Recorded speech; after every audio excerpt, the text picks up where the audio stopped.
আপনার কি কি প্রশ্ন আমাকে একটু করে ফেলেন। আমার হচ্ছে হাজবেন্ড নাই, উনি মানে বিদেশ থাকে। হ্যাঁ, বিদেশ থাকে, উনি কানাডাতে থাকে। তো উনি বিয়ে করে 2 মাস ছিল।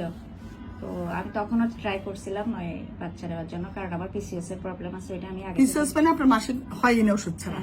ওষুধ হয় না, মানে 3-4 মাস শুধু ওষুধ খেলে হয়। হ্যাঁ, এখন আপনি কন্টিনিউ হয়, আর নাহলে 3-4 মাস পরে হয়।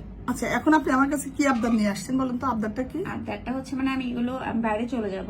তো বাইরে আপনি একবারে ইমিগ্রেশন হয়ে যাবেন, মানে ওই দেশে তো থাকবেন, আবার তো ফিরে আসবেন না? না, ফিরে আসবো না। হ্যাঁ, তারপর বলেন। তো ওখানে গেলে তো ট্রিটমেন্ট পাওয়াটা খুব ডিফিকাল্ট। কেন?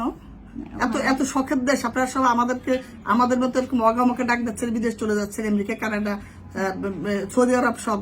তা আমাদেরকে ওখানে পাবেন না কেন? এটা তার উন্নত দেশ না? এগুলো নাকি আমি আর্লি পাওয়া যায় না, খুব ডিফিকাল্ট, অ্যাপয়েন্টমেন্ট নাকি তাড়াতাড়ি পাওয়া যায় না। আর আমি যেহেতু ওখানে রেসিডেন্ট না, তাহলে আমাকে আপনার হাজবেন্ড পিআর পাওয়া না? এখনো পিআর পাইনি। আচ্ছা, তারপর বলুন। তো চাচ্ছি যে মানে এখান থেকে কোনো একটা কিছু সলিউশন করে যেতে পারলে, মানে পিসিওএসটা যদি কন্ট্রোলে থাকে, আমি ওখানে গিয়ে যদি তাড়াতাড়ি কনসিভ পেতে পারি। ওই জন্য কেমন কন্ট্রোল চাচ্ছেন? মানে আপনি চাচ্ছেন মাসিক আপনার রেগুলার হয়ে যাবে? রেগুলার হয়ে যাক, মানে আমার সবকিছু ঠিক হয়ে যাক। আমার এখানে কয়েকটা পরীক্ষা করেছে যে এখানে হরমোনও অনেক বাড়তি বলতেছে। তো কলি ম্যাম বলতেছে যে কি আমার একটু ভয় লাগছে কথাটা শুনে, মানে আমার মানে বাচ্চা হয়ে গেলে তো বলা, আদারস আমার কপালে নাকি দুঃখ আছে। আচ্ছা, এগুলি এত নেগেটিভ কথা আমি বলবো না, আপনাকে আমি একটু প্র্যাকটিক্যাল অ্যাসপেক্ট একটু বুঝেন। আচ্ছা, বাচ্চা চাচ্ছেন, এটাই তো আসল কথা। আবার চাচ্ছেন যে কি বিদেশে এখান থেকে ওষুধ লিখাই দিতে, এই তো? আমি আমার সবগুলো কন্ট্রোলে থাকবে। আচ্ছা, এখন আগে আপনার পিসিওএস রোগটা কি বুঝবেন, তাহলে কন্ট্রোল হয় কিনা আপনি নিজে আমাকে জানাবেন। পিসিওএস কিটাকে আগে তো বুঝবেন, তারপর এটা কন্ট্রোল করা যাবে কিনা সেটা বুঝবেন। পিসিওএস মানে কি? যে জরায়ুটা, এই জরায়ুর দুই দিকে দুই ডিম্বাশয় ছোট ছোট অনেকগুলো ডিম দেখতেছেন, এই যে এগুলি কিন্তু আমাদের ব্রেন থেকে কিছু হরমোন আসে, এফএসএস, এলএইচ হরমোন। সেগুলি ডিমগুলিকে বড় করে যখন এটা 18 থেকে 22 মিলিমিটার সাইজের হয়, তখন এটা মেচুর হয়। সে মেচুর হইলে তখন একটা হরমোন আসে, এলএইচ হরমোন চার্জ হয়, বা আমরা বাইরে থেকে দিলে এটাকে আপনার এলএইচ হরমোনটা অলরেডি অনেক বাড়তি। তাহলে যার অলরেডি বাড়তি, তার এলএইচ চার্জ মানে আরো বেড়ে যে হবে, সেটা ডিস্টার্ব থাকে, এদের ডিম এর জন্য আসতে চায় না। তাহলে আপনার মেইন শরীরের কি প্রবলেম আপনার যে এফএসএস, এলএইচ যে অনুপাতে শরীর ব্রেন থেকে আসার কথা, ওই অনুপাতে আসে না, সেখানে ডিমটা বড় হতে পারে না। আবার এলএইচ চার্জ তো হবে কিভাবে? কারণ অলরেডি আপনার এলএইচ বেশি, তাহলে চার্জ মানে হলো বাড়া, একটা নির্দিষ্ট সাডেনলি বাড়া, সেটা হতে পারে না, কারণ অলওয়েজ আপনার ক্রনিক্যালি এলএইচ বাড়তে থাকে। তাহলে ওভুলেশন হয় না, ডিম বড় হয় না, তাহলে বাচ্চাটা কি দিয়ে হবে? কিন্তু আপনি আমার কাছে আবদার করতেছেন আপনাকে ঠিক করে দিতে। শুনেন, একটা যে মোবাইল যখন ডিস্টার্ব করে, মোবাইলে আমরা সফটওয়্যার ডিলিট করে একদম আবার রিইনস্টল করে নতুন সফটওয়্যার, তারপর যে এটা ঠিক হয়। এখন হিউম্যান বিং, আপনি একজন মানুষকে তো জেনেটিক চেঞ্জ করা যাবে না। জেনেটিক প্রোগ্রামিং এর কোনো সুযোগ এখন আবিষ্কার হয় নাই।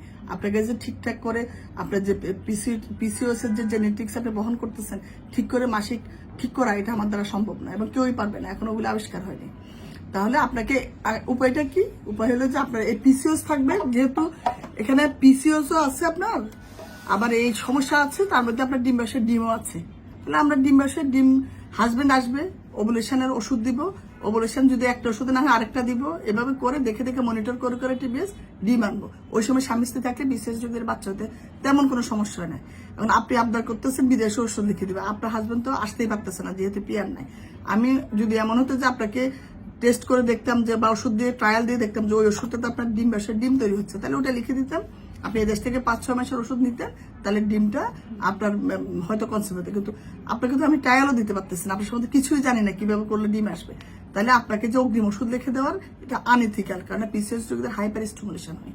যদি আমি ইনজেকশন তো আপনি সাথে করে নিতে পারবেন, ওই দেশে আপনার মতো যে রোগী যাদের 3-4 ওষুধ ছাড়া মাসিক হয় না, তাদের কিন্তু শুধু ট্যাবলেটে ডিম আসবে না, তাকে টিবিএস মনিটরিং করে এফএসএস, এলএস ইনজেকশন দিয়ে ডিম আনতে হয়। তাহলে আপনি তো চিকিৎসা আসলে এভাবে সম্ভব না, আপনাকে মনিটর করে চিকিৎসা দিতে হবে।